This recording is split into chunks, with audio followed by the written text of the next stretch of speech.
Que vous le croyez ou non, vous êtes déjà en mouvement.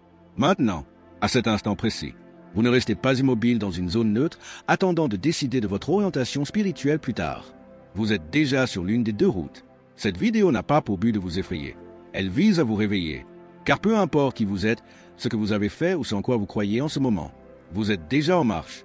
Et ce que vous découvrirez dans les prochaines minutes pourrait être le tournant dont vous ignoriez avoir besoin. Non pas parce que cela vous apportera quelque chose de nouveau, mais parce que cela vous montrera enfin ce qui était là depuis toujours, juste sous vos pieds. Un chemin spirituel, l'un des deux. Il n'y a pas de juste milieu. Il n'y a pas de zone d'attente entre le paradis et l'enfer. Il n'y a pas de suite spirituelle. Jésus n'a jamais laissé de place à la zone grise. Il a dit qu'il y a un chemin étroit et un chemin large. L'un mène à la vie, l'autre mène à la destruction. Et la plupart des gens ne savent même pas lequel ils empruntent. C'est ce que vous allez voir clairement ici. Ce n'est pas une théorie. Ce n'est pas une métaphore. C'est la réalité éternelle. Et chaque seconde que vous attendez pour le reconnaître, le chemin que vous avez emprunté devient plus difficile à quitter.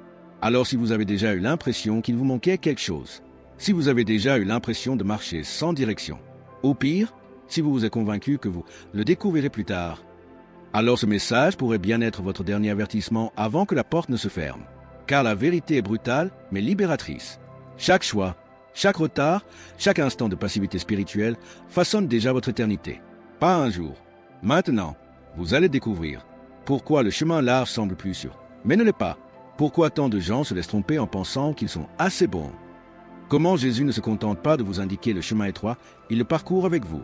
Et ce que l'ennemi fait en ce moment, en coulisses, pour vous distraire. Alors restez, regardez jusqu'au bout. Car ce qui est en jeu, ce n'est pas seulement votre style de vie, c'est votre âme.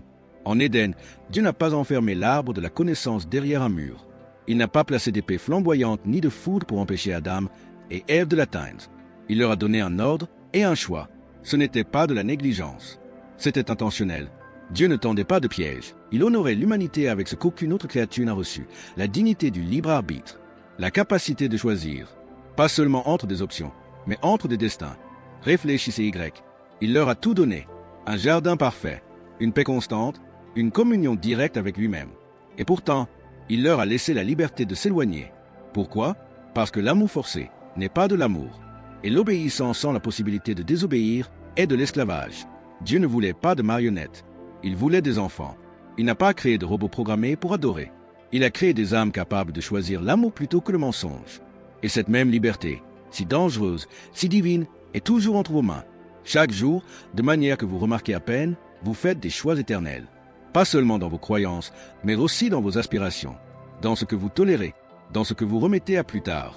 C'est ce qui rend le libre arbitre si lourd, parce qu'on ne peut pas le désactiver. On ne peut pas ne pas choisir.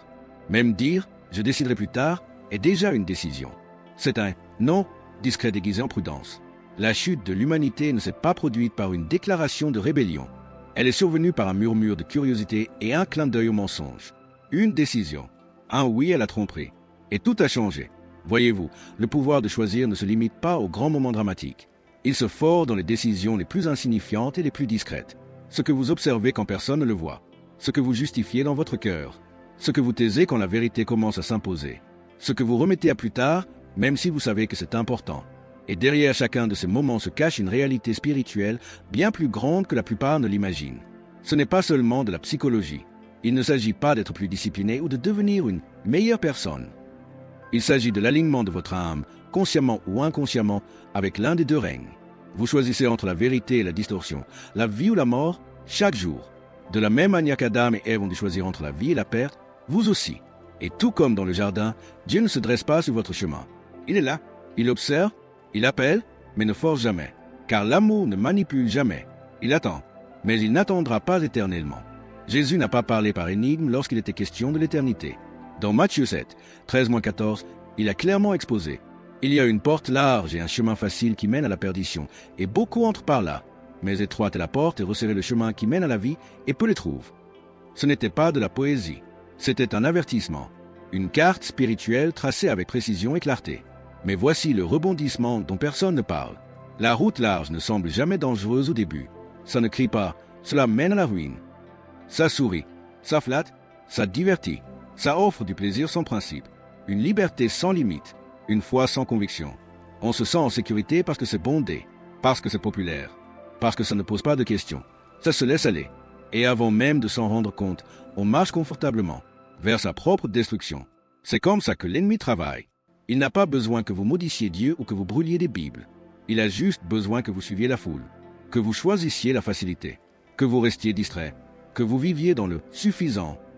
Parce que le chemin large commence toujours par la commodité. Il offre une gratification instantanée, un sentiment d'appartenance sans effort, une paix superficielle. Mais il cache le prix jusqu'à ce que vous soyez trop avancé pour remarquer que vous payez de votre âme. Comparez maintenant cela au chemin étroit. Ce n'est pas glamour. Il n'y a pas de néant. Il ne promet pas le réconfort. En fait, tout commence souvent par une croix, une rupture, un appel à abandonner les choses que le monde vous dit de chérir, l'ego, le sentiment d'avoir droit à tout, les applaudissements des autres. Mais voici ce qu'on ne vous dit jamais. Chaque pas sur le chemin étroit est accompagné. On ne le parcourt jamais seul. Celui qui l'a parcouru avant vous le parcourt maintenant avec vous. Il ne crie pas depuis la ligne d'arrivée. Il vous tient la main dans l'obscurité. Le chemin étroit est peut-être escarpé, mais il est sacré. Il est peut-être solitaire, mais il est rempli de la compagnie du ciel. Et chaque sacrifice consenti sur ce chemin est commémoré. Chaque larme, chaque perte, chaque non dit au monde est une semence dans le sol de l'éternité. Voyez-vous, personne ne finit au paradis par accident, mais beaucoup glissent en enfer par inertie, sans intention, sans rébellion, juste par distraction. Et la question n'est pas « quelle route voulez-vous emprunter ?» Vous êtes déjà sur la bonne voie. La vraie question est « avez-vous le courage de vous arrêter et de faire demi-tour si c'est la mauvaise ?» Parce que la route étroite peut vous coûter cher maintenant, mais elle vous sauve à jamais. Chaque décision que vous prenez se prend sur un champ de bataille, pas celui des balles et des bombes, mais celui des pensées, des désirs, des murmures et d'une pression invisible. Et cette guerre, elle n'est pas visible à vos yeux, mais elle est violemment réelle, parce que derrière chaque compromis, chaque hésitation morale, chaque tiraillement intérieur, il y a quelque chose qui vous observe, quelque chose qui lutte pour influencer votre volonté. La Bible n'enrobe pas cela d'illusions. Dans Éphésiens 6h12, Paul lève le voile et nous révèle la vérité que la plupart des gens passent leur vie à ignorer. Nous n'avons pas à lutter contre la chair et le sang, mais contre les dominations, contre les autorités, contre les princes de ce monde de ténèbres. Ce n'est pas du symbolisme poétique, c'est un combat spirituel. Vous ne luttez pas seulement contre la tentation. Vous êtes pris pour cible. Chaque fois que vous retardez l'obéissance, chaque fois que vous flirtez avec le compromis, chaque fois que vous dites « ce n'est qu'une petite chose », il y a une force intelligente qui vous pousse, qui nourrit cette pensée, qui nourrit ce mensonge. Le diable ne vient pas vêtu de rouge avec des cornes. Il vient sous la forme d'une promotion qui vous rend trop occupé pour Dieu. Une relation qui semble juste, même si elle viole tout ce que vous savez être saint. Il se manifeste dans le confort, dans les opportunités, même dans les demi-vérités enveloppées de langage spirituel. Parce que Satan n'est pas stupide. Il est stratège. Et surtout, il est subtil. Il ne crie pas, il chuchote. Il n'effraie pas, il séduit. Il ne détruit pas par des explosions. Il le fait par l'érosion. Lent, patient, juste assez pour vous rendre aveugle pendant que vos fondations s'effondrent. Et la plus grande tromperie, il vous fera croire que vous faites le bon choix, alors qu'en réalité, vous choisissez les chaînes. Il déformera les Écritures, comme il a fait dans le désert avec Jésus. Il sèmera le doute, comme il a fait dans le jardin avec Ève. Il apparaîtra même comme la lumière, car dans 2 Corinthiens 11:14, Paul prévient, Satan lui-même se déguise en ange de lumière. C'est là le côté terrifiant. Ce ne sera pas toujours ressenti comme du mal. Cela peut ressembler à une prière exaucée, à une percée, à un rêve devenu réalité. Mais sans discernement spirituel, vous pourriez tomber dans un piège en pensant que c'est une bénédiction. C'est pourquoi le discernement n'est pas facultatif. C'est une armure. C'est la différence entre s'abandonner à Dieu et s'abandonner à un mensonge déguisé en espoir. On ne peut pas combattre la tromperie spirituelle par la logique. On ne peut pas repérer un piège par l'instinct. Il vous faut quelque chose de plus. Il vous faut la parole. Il vous faut la prière. Il vous faut l'intimité avec la voix de la vérité, car c'est la seule voix qui ne manipule pas. Et si vous vous demandez pourquoi vous vous sentez épuisé, déchiré, confus, engourdi, ce n'est pas seulement un épuisement professionnel. Vous êtes attaqué. Et la seule issue, c'est de vous réveiller, de reconnaître que la vie n'est pas seulement dure. C'est la guerre, et votre âme est le prix à payer. Dans un monde obsédé par le bruit, où les opinions crient, les distractions brillent et où tout exige votre attention, la voix de Jésus fait quelque chose de choquant. Il n'élève pas la voix. Il frappe, il attend, il murmure. Dans Apocalypse 3h20, il dit « Voici, je me tiens à la porte et je frappe. Si quelqu'un entend ma voix et ouvre la porte, j'entrerai. » Il ne fait pas éruption. Il n'enfonce pas la porte. Il ne manipule pas vos émotions et ne vous force pas le bras par peur. Il appelle simplement, doucement, constamment, avec amour, mais jamais avec force. Et voici ce que la plupart des gens oublient. La voix de Dieu ne rivalise pas avec le chaos du monde, elle lui contraste. Il parle dans le silence, non en spectacle. Et c'est pourquoi tant de gens ne l'entendent jamais. Leur vie est trop bruyante pour remarquer les coups frappés. Vous attendez que Dieu envoie un éclair, une voix tonitruante venue du ciel. Mais son appel pourrait surgir dans le silence d'une nuit tardive, dans la douleur du regret, dans un verset indéfectible, dans la conviction qui vous transperce doucement en regardant cette vidéo. Ce n'est pas une coïncidence. C'est le roi de l'univers qui murmure votre nom. Et pourtant, parce que sa voix est douce, beaucoup la prennent pour de la faiblesse. Ils le croient passif ou indifférent, mais ne confondez pas douceur et absence. Celui qui frappe est le même qui commande les tempêtes et fait taire les démons. Il choisit simplement de ne pas vous forcer, car l'amour n'entre jamais sans permission. Il est facile d'ignorer un murmure, mais cela ne signifie pas que le murmure n'est pas réel. Et voici ce qui devrait vous secouer. L'ennemi n'a pas besoin de crier plus fort que Dieu. Il a juste besoin de vous distraire pour que vous ne remarquiez pas que Dieu parle. Vous faites défiler, vous poursuivez, vous réfléchissez trop, vous remettez à plus tard. Et pendant ce temps, la voix la plus importante de l'univers attend à votre porte. Il ne vous demande pas de tout comprendre. Il ne vous demande pas de vous réparer vous-même d'abord. Il vous demande simplement ceci. Veux-tu ouvrir? Car Jésus ne vous offre pas seulement la religion. Il vous offre lui-même. Pas un rituel, une relation, pas un système, un sauveur, pas un fardeau, une nouvelle naissance. Il ne vous tend pas une carte en vous disant « Bonne chance ». Il dit « Suis-moi ». Et puis il marche avec vous, pas à pas, chute après chute, grâce après grâce. Quand vous trébuchez, il ne secoue pas la tête de déception. Il se penche et vous relève. Quand vous doutez, il ne se retire pas, il reste. Quand tous les autres abandonnent, il reste. « Mes brebis entendent ma voix », dit-il dans Jean 10h27. Je les connais et elles me suivent. Cette voix n'est pas pour les orgueilleux, ni pour les autosuffisants, ni pour les parfaits. Elle est pour les désespérés, les épuisés, ceux qui ont enfin cessé de faire semblant. Elle est pour ceux qui sont prêts à s'abandonner, non pas à la religion, mais à la vérité. Et peut-être, c'est vous. En ce moment, il existe un mensonge qui a causé plus d'âmes à la ruine que la rébellion ouverte. Un mensonge qui ne crie pas « renie Dieu » ou « rejette la vérité ». Il dit simplement « pas maintenant ». Plus tard, quand je serai plus âgé, quand la vie ralentira, quand j'aurai compris certaines choses. Mais plus tard est le mot le plus dangereux de votre vocabulaire spirituel. Parce que plus tard n'est pas une promesse. C'est un brouillard, une vapeur, un mythe selon lequel le temps est de votre côté. L'ennemi n'a pas besoin que vous maudissiez Dieu. Il n'a même pas besoin que vous lui tourniez le dos. Il a juste besoin que vous restiez distrait, que vous viviez dans l'attente, que vous appuyiez sur la touche « snooze » pour l'éternité. Et lentement, sans douleur, tranquillement, vous dérivez, ni dans la rage, ni dans la rébellion, mais dans l'hésitation. La Bible ne laisse pas de place à ce genre d'attente. Dans Hébreux 3h15, il est dit « Aujourd'hui, si vous entendez sa voix, n'endurcissez pas vos cœurs. » Pas demain, pas la saison prochaine, pas quand tu seras prêt. Aujourd'hui, parce qu'à chaque fois que tu dis « plus tard », quelque chose se durcit. Ton cœur construit un mur que tu ne sens même pas. La sensibilité s'estompe, la conviction s'affaiblit. Et le murmure de Dieu commence à ressembler de plus en plus au silence, non pas parce qu'il a cessé de parler, mais parce que tu as cessé de l'écouter. C'est ainsi que les âmes se perdent, non pas par haine de Dieu, mais par apathie envers lui, non pas en brandissant le poing vers le ciel, mais en croisant les bras pour procrastiner. Et ne vous y trompez pas, chaque « pas encore » est un « non » silencieux. Vous pensez gagner du temps, mais en réalité, vous jouez avec la seule chose que vous ne pouvez pas récupérer. Pensez-vous vraiment que le roi de l'univers attend un meilleur moment pour se révéler à vous? Ou est-il possible que ce moment maintenant soit sacré, que cette vidéo, cette conviction, cette émotion dans votre esprit ne soit pas le fruit du hasard? Vous ne regardez pas ceci par accident. Vous n'entendez pas cela à cause d'un algorithme YouTube. Vous êtes ici parce que quelque chose en vous sait que vous avez remis cela plus tard. Et au fond de vous, vous le sentez, le temps presse. Nous planifions nos vacances. Nous planifions nos carrières. Nous planifions notre retraite. Mais nous traitons l'éternité comme si elle allait se régler toute seule. Mon ami, ton âme n'est pas un détail. C'est la raison même de ton existence. Plus tu attendras pour choisir, moins tu ressentiras l'urgence de le faire. Et un jour, la décision sera prise. Non pas par toi, mais par le chemin que tu as emprunté trop longtemps.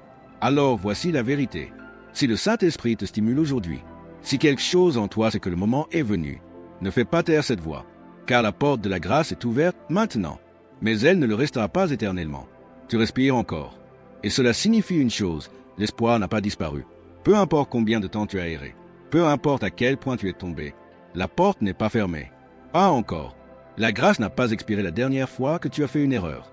Elle n'a pas disparu quand tu t'es éloigné, quand tu as rompu ta promesse ou quand tu as cessé de croire. Elle est toujours là, discrètement ouverte, comme les bras d'un père qui n'a jamais cessé de surveiller la route. Et peut-être t'es-tu convaincu qu'il est trop tard, que tu as fait trop d'erreurs, que Dieu ne veut plus de quelqu'un comme toi. Mais tu as besoin d'entendre ceci, franchement et sans filtre. C'est un mensonge de l'enfer, parce que la croix n'avait pas de quota. Jésus n'a pas versé son sang pour les brillants. Il est mort pour les briser, pour ceux qui n'ont pas réussi à se réparer. Pour les menteurs, les toxicomanes, les fugueurs, les sceptiques, ceux qui ont arrêté de prier et ceux qui n'ont jamais commencé. Et toi aussi. 2 Pierre 3:9 dit, « Le Seigneur ne tarde pas à tenir sa promesse, mais il use de patience envers vous, ne voulant pas qu'aucun périsse, mais que tous arrivent à la repentance. » Cela inclut celui qui a encore failli hier soir. Cela inclut celui qui n'a rien ressenti de spirituel depuis des mois.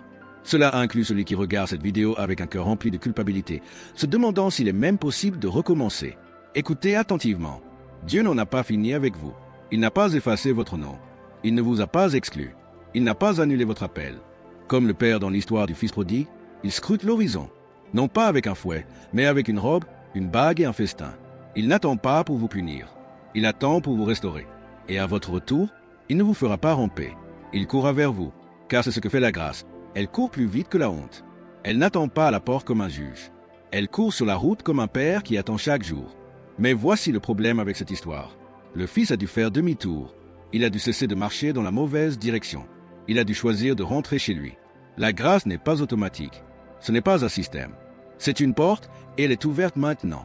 Mais comme toute porte, elle ne restera pas ouverte éternellement. Il arrive un moment où l'on cesse de frapper. Lorsque l'opportunité disparaît. Lorsque la décision que vous avez tant reportée devient un regret irréversible. Ce n'est pas une tactique de peur. C'est la réalité. Et la grâce n'ignore pas cette vérité. Elle maintient simplement la porte ouverte un peu plus longtemps, espérant que vous la franchirez avant qu'il ne soit trop tard. Alors si votre cœur bat encore, si vos poumons sont encore remplis d'air, alors le ciel vous réserve encore de l'espoir. Mais ne confondez pas miséricorde avec un temps illimité. Ce pourrait être votre moment. Pas seulement pour être pardonné, mais pour être renouvelé. Pas seulement pour revenir à l'Église, mais pour revenir à Dieu. Mais la porte, elle ne restera pas ouverte éternellement. Il arrive un moment, une ligne invisible mais que tout le monde finit par franchir où le temps presse. Pas dans une explosion apocalyptique. Pas avec des anges qui sonnent de la trompette. Mais doucement, comme une porte qui se referme doucement. Et une fois fermée, aucune supplication, aucun cri, aucun marchandage ne la rouvrira. Parce que la grâce est un don. Mais c'est un don avec une fenêtre. Et les fenêtres ne restent pas ouvertes éternellement. C'est ce qui rend cela si urgent. Non pas parce que Dieu est cruel, mais parce que sa justice est réelle. Il offre du temps. Il offre de la miséricorde. Il offre des secondes et des centièmes chances. Mais il y aura une dernière chance. Et après cela, il n'y aura plus de décision à prendre, seulement des conséquences à assumer. On ne dérive pas vers l'éternité par accident. On l'a choisi, instant après instant, jusqu'à son arrivée. Et ce qui est terrifiant, c'est que beaucoup de gens seront surpris lorsqu'ils y parviendront. Ils pensaient que tout allait bien. Ils pensaient qu'aller à l'église de temps en temps ou croire en Dieu suffisait. Ils pensaient qu'être une personne honnête ferait pencher la balance en leur faveur. Mais Jésus n'a jamais dit que la porte de la vie était assez large pour accepter des excuses. Il n'a jamais dit que le chemin du ciel était pavé de bonnes intentions. Il a dit, entrez par la porte étroite. Il a dit, suivez-moi. Et il a dit, ce ne sont pas tous ceux qui me disent, Seigneur, Seigneur, qui entreront dans le royaume des cieux. Un jour viendra où les gens chercheront cette porte ouverte, et elle sera fermée. Non pas que Dieu ait aimé la fermer, mais parce qu'ils ne l'ont jamais franchie lorsqu'elle était ouverte. Et à ce moment-là, vous ne serez pas jugé pour ce que vous espériez faire. Vous serez jugé pour ce que vous avez réellement choisi. C'est la triste vérité, mais c'est aussi ce qui rend ce moment si beau, parce que cet instant est encore porteur de vie. La porte est toujours ouverte, et chaque battement de cœur que vous ressentez en ce moment est la preuve que Dieu ne s'est pas détourné de vous. Il vous appelle toujours. Il vous invite toujours. Il attend toujours de l'autre côté de votre abandon. Vous n'avez pas besoin de le mériter. Vous n'avez pas besoin de vous purifier d'abord. Vous n'avez pas besoin d'avoir les mots parfaits ni de tout comprendre. Vous devez juste décider. Et oui, c'est personnel. Il ne s'agit pas de votre famille. Il ne s'agit pas de votre passé. Il ne s'agit pas de savoir si vous avez trop fait d'erreurs. Il s'agit de ceci. Allez-vous franchir la porte tant qu'elle est encore ouverte? Parce que lorsqu'il se fermera, il n'y aura plus de choix. Seulement un chemin parcouru trop longtemps dans la mauvaise direction. Seulement l'écho d'une voix que tu entendais mais à laquelle tu ne répondais plus. Seulement le souvenir d'un moment comme celui-ci, qui est passé sans réponse. Mais ce n'est pas forcément ton histoire. Parce que tu es toujours là. Et la porte de la grâce est toujours grande ouverte. Ceci est ton moment. Pas seulement pour te sentir coupable, pas seulement pour acquiescer et passer à la vidéo suivante, mais pour répondre, pour choisir. Parce qu'à un moment de la vie, que ce soit silencieusement dans ta chambre, au bord de ton lit ou dans un silence sacré entre deux battements de cœur, chaque âme se trouve à la croisée des chemins. Deux chemins, un large, un étroit, un facile, un éternel, et personne d'autre ne peut marcher à ta place. Tu ne peux pas te fier à la foi de tes parents. Tu ne peux pas emprunter les convictions de quelqu'un d'autre. On ne peut pas faire semblant en assistant à l'église ou en participant à des discussions spirituelles. Il s'agit de votre âme, de votre éternité et de votre réponse à une question. Que ferez-vous de la voix qui vous appelle maintenant? Vous n'avez pas besoin de tout comprendre pour vous abandonner. Vous n'avez pas besoin de vous réparer pour commencer à marcher. Il vous suffit d'être assez honnête pour dire « J'en ai assez de courir. Je suis prêt à rentrer à la maison. » Car Jésus n'est pas mort pour vous donner la religion. Il est mort pour vous donner la vie, pour vous restaurer, pour marcher avec vous, maintenant, pas seulement au paradis un jour. Alors si ce message a touché quelque chose en vous, n'endurcissez pas votre cœur. N'attendez pas un meilleur moment. Ne jouez pas l'éternité avec un « peut-être plus tard ». Maintenant, ici même, vous pouvez le dire, de votre bouche, de votre cœur, de tout votre être. Je choisis le chemin de la vie. Non pas parce que vous êtes parfait, mais parce que vous êtes prêt à faire confiance à celui qui est. Écrivez-le dans les commentaires. Dites-le à voix haute. Que le ciel l'entende. Que l'enfer tremble à cause de cela. Je choisis le chemin de la vie. Et quand vous le ferez, sachez ceci. Vous n'êtes plus seul. Le ciel célèbre. Et celui qui vous a appelé par votre nom marchera désormais avec vous à chaque pas, à chaque faux pas, à chaque respiration. Si ce message vous est parvenu, n'oubliez pas d'aimer cette vidéo et de vous abonner à la chaîne. Un autre message vous attend en ce moment même, il est sur votre écran. Cliquez dessus, regardez-le, laissez Dieu vous parler à nouveau. Il n'a pas fini, il ne fait que commencer. Que Dieu vous bénisse aujourd'hui et pour l'éternité. Amen.